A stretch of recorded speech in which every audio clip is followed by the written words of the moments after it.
అందరూ కూడా ఎంతో ఇబ్బంది పడుతున్న పరిస్థితి. ముఖ్యంగా శ్రీపాద ఎల్లంపల్లి ప్రాజెక్టులో ఉండాల్సిన నీరు కొరతతో హైదరాబాద్ నగరాన్ని కూడా తాగునీరు ప్రమాదం ఏర్పడే పరిస్థితి స్పష్టంగా కనపడుతూ ఉంది.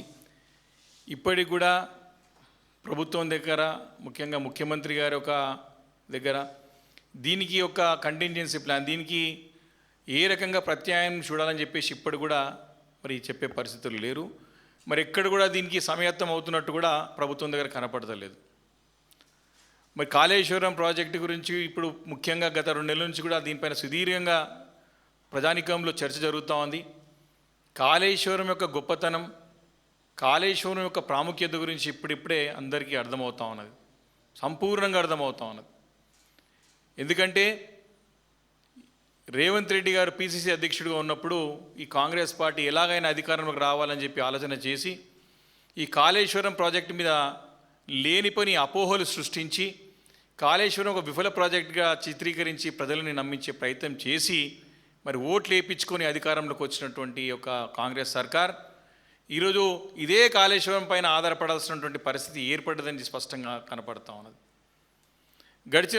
గత సంవత్సరం కూడా ఎకనామిక్ సర్వే ఆఫ్ ఇండియాలో కూడా స్పష్టంగా తెలియజేసినారు. గతంలో 10-11 సంవత్సరాలలో మరి ఈ యొక్క విజయాలు అయితే పంట పెరుగుదలకు కానివ్వండి, ప్రొడక్టివిటీ పెరుగుదలకు కానివ్వండి, వ్యవసాయం బాగోగుల గురించి కానీ, రైతు ఆత్మహత్యలు తగ్గాయంటే మరి ఆ రోజు కేసీఆర్ గారు తీసుకున్నటువంటి గొప్ప నిర్ణయం మిషన్ కాకతీయ ద్వారా చెరువుల పునరుద్ధరణతో పాటు కాళేశ్వరం ప్రాజెక్టు యొక్క ఫలితమే తెలంగాణ రాష్ట్రం సస్యశ్యామలమైందని చెప్పేసి ఎకనామిక్ సర్వే ఆఫ్ ఇండియా కూడా చెప్పినటువంటి మాట వాస్తవం.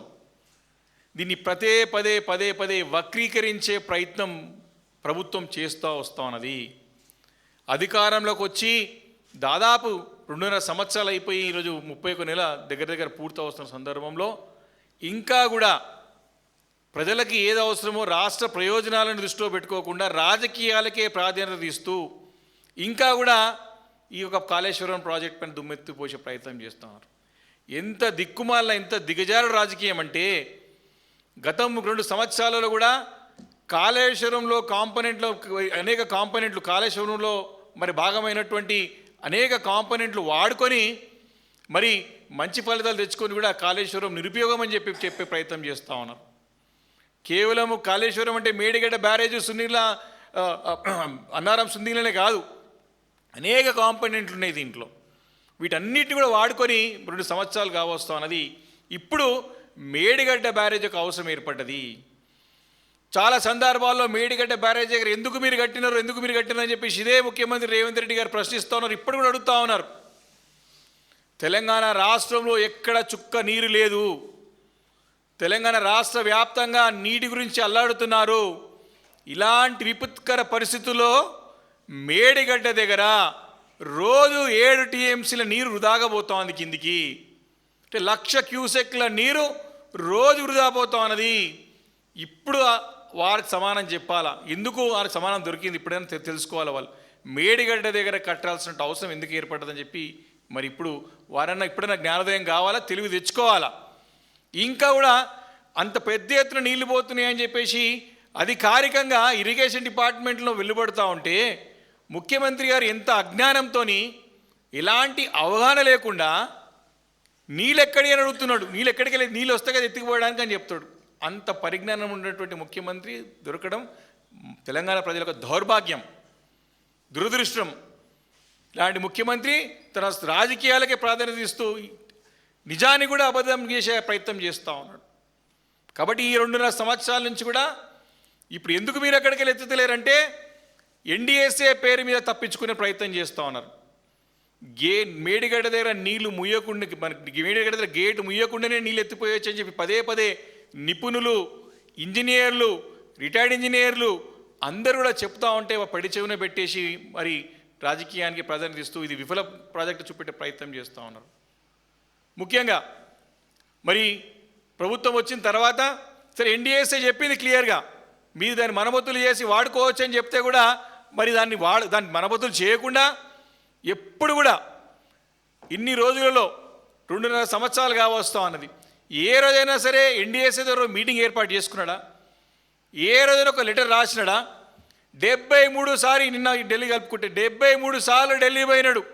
ఒక్కసారన్నా ఎన్డీఎస్ఏ అధికారులతో ప్రత్యేకమైన సమావేశం ఏర్పాటు చేసినా రేవంత్ రెడ్డి గారిని ప్రశ్నిస్తూ ఉన్నాం. మెట్రో స్వాధీనం చేసుకోవడానికి, మెట్రో ఉన్నటువంటి 350 ఎకరాలని కాజేయడానికి, దాని ద్వారా రియల్ ఎస్టేట్ దందా చేసుకోవడానికి, తన అన్యాయాలకు అప్పచెప్పడానికి రోజు మెట్రో మెట్రో అని చెప్పి 10 సార్లు పర్యటించినవే, ఉత్తరాలు రాసినవే. ఇదే మేడిగడ్డ గురించి ఎందుకు లెటర్ రాయలేదు నువ్వు? ఎందుకు ప్రశ్నించలేదు? ఎందుకు నిలదీయలేదు? ఎందుకు మీ ఎంపీలు అడగలేదు? బీజేపీ ఎంపీలు అడగలేదు?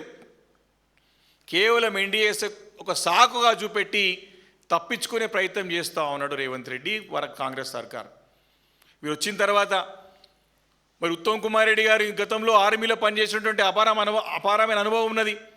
మరి మిలిటరీలో తనకున్న పరిచయాలతో మరి ఆ రోజు మరి మిలిటరీలో ఆర్మీలో ఇంజనీరింగ్ అనుభవం ఉన్నటువంటి కల్నల్ పరీక్షిత్ గారిని మరి కాళేశ్వరం పునరుద్ధరణకి, అదేవిధంగా ఎస్ఎల్బిసి టన్నెల్కి, ఆ ఎస్ఎల్బిసి టన్నెల్ తవ్వకాలకి ఒక సలహాదారుగా పెట్టుకున్నారు.